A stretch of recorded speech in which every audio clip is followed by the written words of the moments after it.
Setelah Li Yuyu meninggalkan aula, kilatan cahaya kuning datang dari salah satu dinding aula, memperlihatkan Silvermoon dalam wujud manusianya. Hani melirik Silvermoon dan bertanya dengan nada datar, "Kamu masih belum kembali ke bentuk aslimu?" Pelayan ini telah membuat kemajuan besar dalam mengolah tubuh rubahnya. Tentu saja, ini menyebabkan peningkatan waktu saya dalam menggunakan wujud manusia. Namun, guru, apakah Anda benar-benar berencana mengambil gadis itu sebagai murid? Saya ingat bahwa guru tidak pernah menyukai gagasan itu karena takut akan menimbulkan masalah dan mengganggu kultivasi Anda. Apakah kelabang es bersayap 6 begitu penting bagi guru? Jika Anda hanya membutuhkan rahasia teknik pengendalian serangga, Anda bisa mendapatkannya melalui teknik air mata mimpi. Mata Silvermoon bergerak saat dia berbicara dan dia tampak bingung. Hani menyadarkan tubuhnya kesandaran kursinya dan memasang ekspresi malas. "Kamu tidak salah. Saya benar-benar sangat menghargai kelabang es bersayap 6. Pada kecepatan saya saat ini dalam memperbaiki APS surgawi hanya sepotong pada satu waktu. Saya rasa itu akan memakan waktu cukup lama sebelum saya dapat menyelesaikannya dengan sempurna." Silvermoon ragu-ragu sejenak dan bertanya, "Apakah Anda tahu berapa lama?" Hani menjawab, "Sejujurnya, dibutuhkan setidaknya 200 tahun untuk memperbaiki semua api. Mengingat perlu ada penyangga 1 tahun di antara setiap sepotong. Ini akan memakan waktu terlalu lama." Disitulah fungsi kelabang es bersayap 6. Ki dingin mereka akan dapat sangat mempersingkat jumlah waktu yang diperlukan untuk memperbaiki api. Lebih jauh lagi, itu akan memiliki efek fantastik tertentu ketika diterapkan pada api es surgawi. Hani kemudian mengangkat tangannya dan mengulurkan satu jari dari masing-masing tangannya. Di bawah tatapan heran Silvermoon, masing-masing ujung jarinya berkedip dengan cahaya putih dan biru. Ada es yang putih seperti salju bersama dengan nyala api es yang bersinar biru cemerlang. Mereka kemudian dengan gesit melayang dari ujung jarinya. Silvermoon berteriak kaget, "Ini?" Hanli dengan tenang menghela nafas, meludahkan awan kecil ki biru ke es dan api biru. Embun beku dan api biru kemudian berubah menjadi bintik cahaya bintang dan mulai bercampur menjadi satu. Segera setelah itu, ledakan teredam terdengar dan cahaya putih biru yang menyilaukan menerangi ruangan. Seekor burung api ungu kecil muncul dari dalam ki biru dan mulai mengepakkan sayapnya. Itu tampak cukup anggun saat terbang berputar-putar. Hani mengungkapkan kepuasan saat melihat burung ungu seukuran ibu jari. Bahkan ada jejak kegembiraan yang dihianati dari dalam matanya. "Silvermoon, apakah kamu ingat api Asura Suci yang digunakan oleh iblis tua Master Tulang?" Silvermoon berteriak keheranan. "Api Asura Suci? Tentu saja aku ingat. Itu adalah api iblis yang dikenal sebagai api suci dari jalan iblis. Jika Master Tulang benar-benar menyempurnakan mereka, akan ada sedikit di dunia ini yang bisa menjadi lawannya. Namun, api yang kamu gunakan sepertinya tidak terlalu mirip dengan apa yang ditampilkan Master Tulang pada hari itu." "Tentu saja tidak, ini bukan api Asura Suci. Tapi sementara saya tidak tahu secara spesifik di balik api khusus ini, kekuatannya jelas lebih unggul dari api es surgawi. Jika saya tidak salah menebak, setelah api menyatu dengan ki es kelabang es bersayap 6, kekuatan mereka akan meningkat ke titik di mana mereka bisa menyaingi api Asura Suci. Ini adalah sesuatu yang secara tidak sengaja saya temukan setelah saya menyerap ki dingin kelabang. Benar-benar kebetulan yang beruntung." Setelah itu dikatakan, Hani memutar jarinya dan burung itu menghilang ke tangannya. Silvermoon awalnya tertegun, tetapi segera dia mengungkapkan kegembiraan. Dengan hormat dan senyum yang indah, dia berkata, "Pelayan ini memberi selamat kepada guru. Api es surgawi adalah sesuatu yang tidak berani disentuh oleh para kultivator jiwa baru lahir biasa. Dengan api iblis yang baru menyatu ini, guru akan mampu mendominasi keseluruhan selatan surgawi." Hani menggelengkan kepalanya dan dengan cemberut berkata, "Mendominasi selatan surgawi, kata-kata itu terlalu berani. Saya tidak tahu berapa banyak kultivator jiwa baru lahir tahap akhir di selatan surgawi. Tetapi masing-masing eksentrik itu pasti memiliki pengalaman bertahun-tahun yang luas dan memiliki gerakan membunuh mereka sendiri. Mungkin salah satu dari mereka memiliki sesuatu untuk menahan api iblisku." Silvermoon mengerutkan bibirnya dan mengungkapkan ekspresi ceroboh. "Tuan terlalu rendah hati. Bagaimana hal yang tepat seperti itu bisa terjadi di dunia ini? Hani tersenyum dan berkata, sulit untuk memastikannya. Kumbang pemakan emas mungkin ganas dan berperingkat tinggi. Tetapi laba-laba giok darah kebetulan mampu menahan mereka, meskipun peringkat mereka jauh lebih rendah. Jika saya bertemu dengan seorang kultivator yang tahu tentang kumbang ini dan memiliki harta giok atau kayu, itu akan terbukti sangat tidak menguntungkan bagi kumbang. Juga akan ada sesuatu yang dapat menahan api iblis ini. Di dunia ini tidak ada harta atau teknik yang tak tertandingi. Tuan masih orang yang cukup berhati-hati dan berhati-hati. Dari apa yang kamu katakan, kamu pasti ingin mempersiapkan beberapa gerakan membunuh untuk mencegah dirimu ditahan oleh orang lain. Seolah belum selesai berbicara, Hani tidak tergesa-gesa melanjutkan. Saya sebelumnya tidak pernah menerima murid karena kultivasi saya kurang, dan saya adalah seorang pengembara. Dengan tempat tinggal saya yang terus berubah, itu akan menjadi beban untuk mengambil seorang murid. Tapi sekarang setelah saya mapan di Sekte Awan Melayang, wajar untuk memelihara beberapa sumber pengaruh saya sendiri. Meskipun kekuatan sendiri sangat penting di dunia kultivasi, lebih berbahaya dan tidak nyaman untuk berdiri sendiri. Paling tidak, informasi yang berguna akan sampai padaku. Misalnya, tidak ada orang yang berinisiatif memberitahu saya tentang pertemuan perdagangan yang akan berlangsung di negara bagian Yu dalam 2 tahun. Meskipun kedua tetua itu akan memberitahu saya pada detik terakhir, saya tidak akan dapat membuat persiapan apapun. Adapun Liu Yu, sementara kultivasinya tidak terlalu tinggi, dia tampaknya bukan seseorang yang hanya mampu berkultivasi dengan rajin. Setelah memasuki Sekte Awan Melayang, kurasa dia akan berusaha sekuat tenaga untuk mengembangkan pengaruhnya sendiri tanpa perintahku.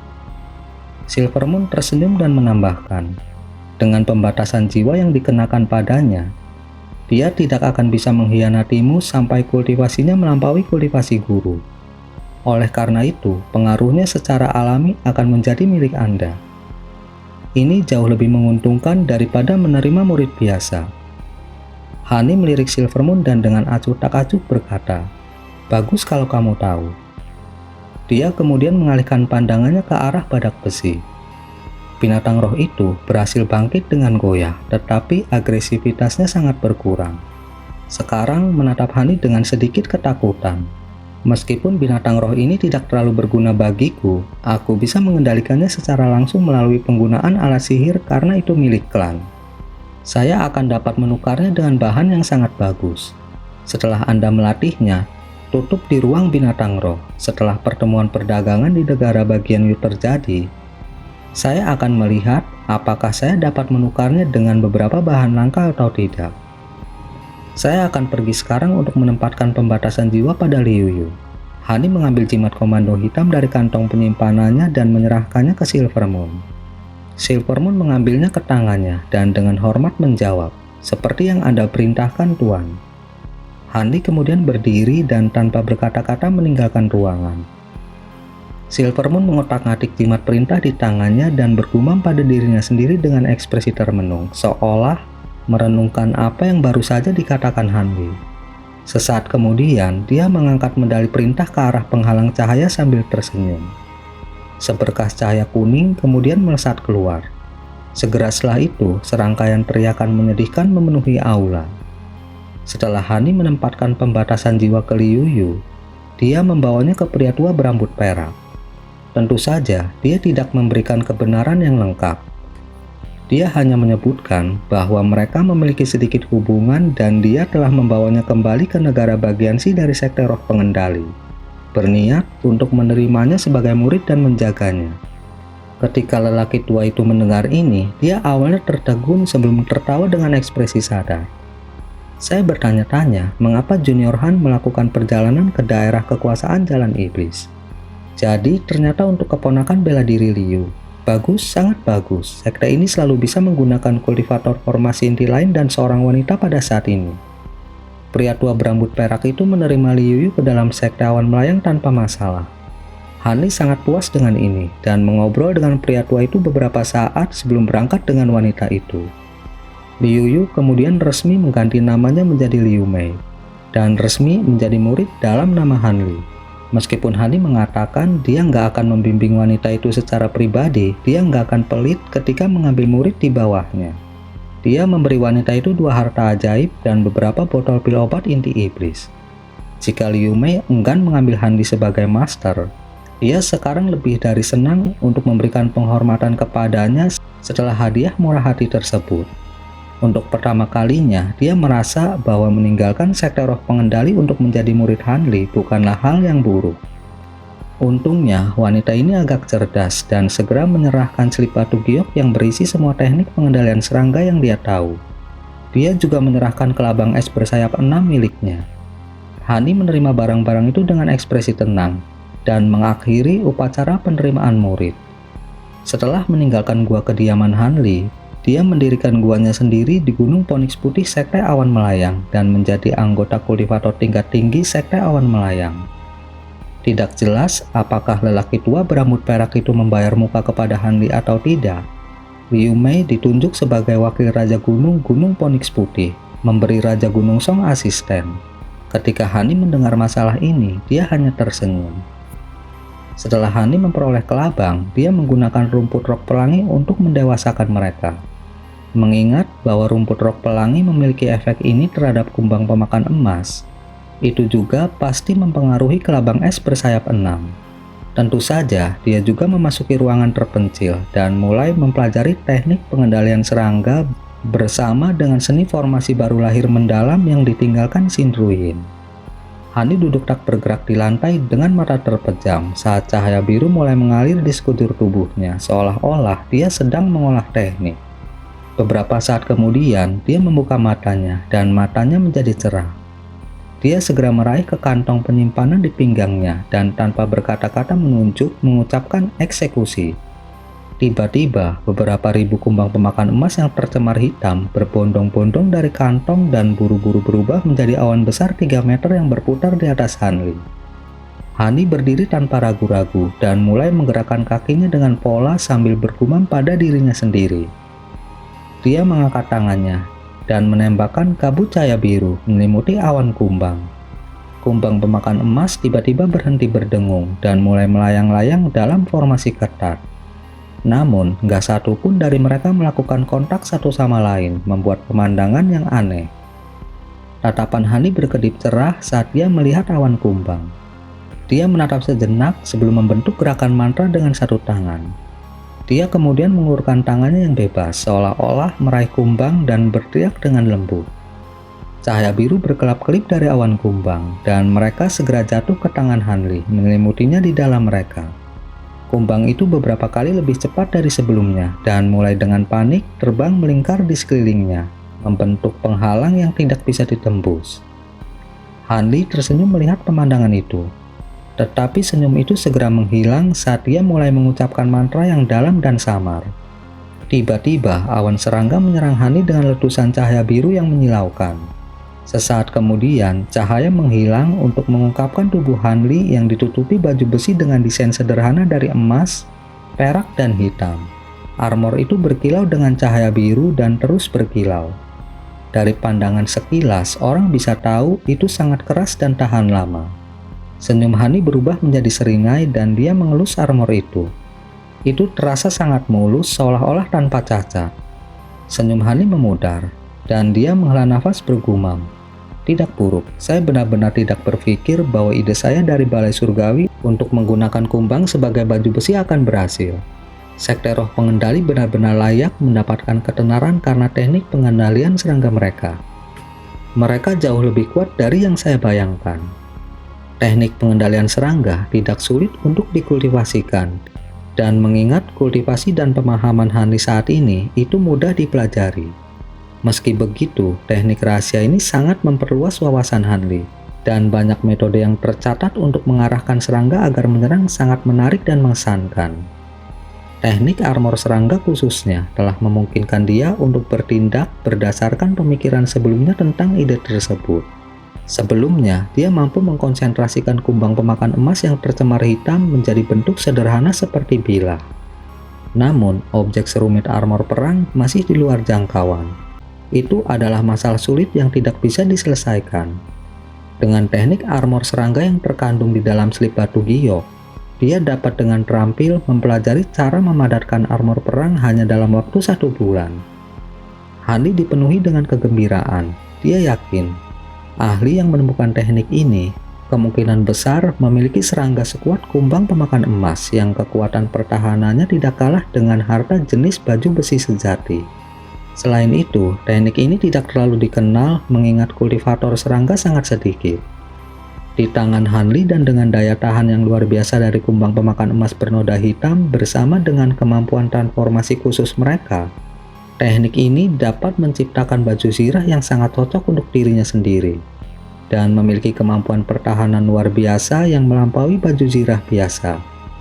Selain itu, setelah kumbang pemakan emas murninya sepenuhnya matang dan dia lebih terampil dengan teknik pengendalian serangga, Hanli yakin mereka akan mampu berubah menjadi baju besi yang bahkan lebih mengesankan.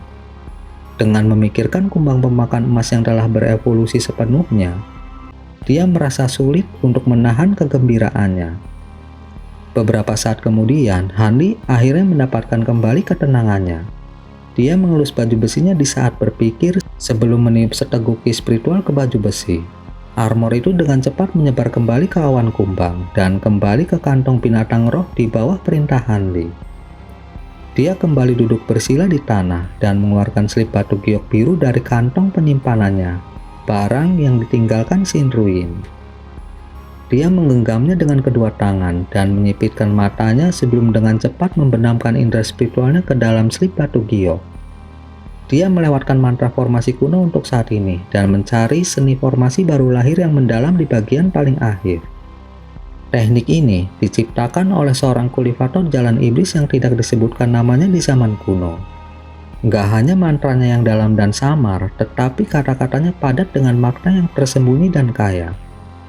Hanli mempelajari setiap kata dengan penuh pertimbangan. Setelah setengah tahun berlalu, Hanli memiliki pemahaman yang lebih baik tentang teknik ini. Ini membuatnya merasa sangat kagum dan hormat terhadap kultivator kuno yang menemukan teknik ini. Teknik ini memang memiliki beberapa kesamaan dengan seni pemisahan 3 kebenaran dari jalan benar. Adapun berapa tepatnya, Hanli nggak memiliki cara untuk mengetahuinya, karena nggak mungkin baginya untuk mengakses teknik rahasia terbesar dari jalan benar. Namun masuk akal bahwa teknik ini sama sekali berbeda dari teknik inkarnasi eksternal. Teknik menantang surga ini benar-benar menciptakan inkarnasi kedua dari diri seseorang. Setelah teknik ini sepenuhnya dikembangkan, seseorang akan memiliki jiwa baru lahir yang sepenuhnya berdiri sendiri. Meskipun ada hubungan tuan pelayan antara keduanya, masing-masing akan mampu bertahan jika yang lain menemui akhir yang tak terduga. Jiwa baru lahir kedua hanya akan menderita kerugian besar dalam vitalitas jika jiwa baru lahir utama binasa, sebelum perlahan-lahan dapat menggantikan jiwa baru lahir utama. Jika jiwa baru lahir kedua binasa, itu akan membuat jiwa baru lahir utama sama sekali tidak terpengaruh. Apa yang membuat Hanli semakin bersemangat adalah bahwa jiwa baru lahir kedua dapat menyatu ke dalam tubuh mayat seorang kultivator yang unggul dan membentuk inkarnasi. Setelah inkarnasi selesai, itu adalah keberadaan asli di luar tubuh utama. Bahkan jika tubuh utamanya binasa, Hanli akan bertahan selama inkarnasinya ada. Bagaimanapun, kedua tubuh akan menyimpan kenangan dan emosi yang sama persis. Teknik ini sama sekali berbeda dari saat dia menjadikan jiwa bengkok sebagai inkarnasi inti iblis. Jiwa bengkok hanyalah boneka yang bisa dikendalikan Hanli dengan sepotong jiwa aslinya. Itu tidak memiliki emosi sendiri atau kemampuan berdiri sendiri. Selanjutnya, jiwa bengkok harus berada dalam jangkauan akal spiritual Hanli. Kalau tidak, dia akan kehilangan kendali. Adapun inkarnasi yang dibuat dari seni formasi baru lahir yang mendalam, itu bisa ada sepenuhnya dengan sendirinya, terlepas dari jarak. Itu akan mengambil tindakan sendiri tanpa perintah, seolah-olah itu adalah kultivator lain. Hanli merasa darahnya menjadi dingin saat membaca ini. Tetapi setelah membaca lebih lanjut, dia akhirnya mencapai deskripsi tentang batasan dan kekurangan teknik ini. Begitu Hanli membacanya, rasanya seperti dia telah basah kuyup oleh air dingin. Kegembiraannya yang luar biasa telah menghilang dalam sekejap. Kesulitan memadatkan jiwa yang baru lahir telah membuatnya benar-benar tidak bisa berkata-kata. Butuh waktu berabad-abad bagi para kultivator untuk memecah inti mereka dan membentuk jiwa yang baru lahir. Mengolah jiwa baru lahir kedua akan membutuhkan inti kedua untuk dihancurkan, yang akan memakan waktu terlalu lama.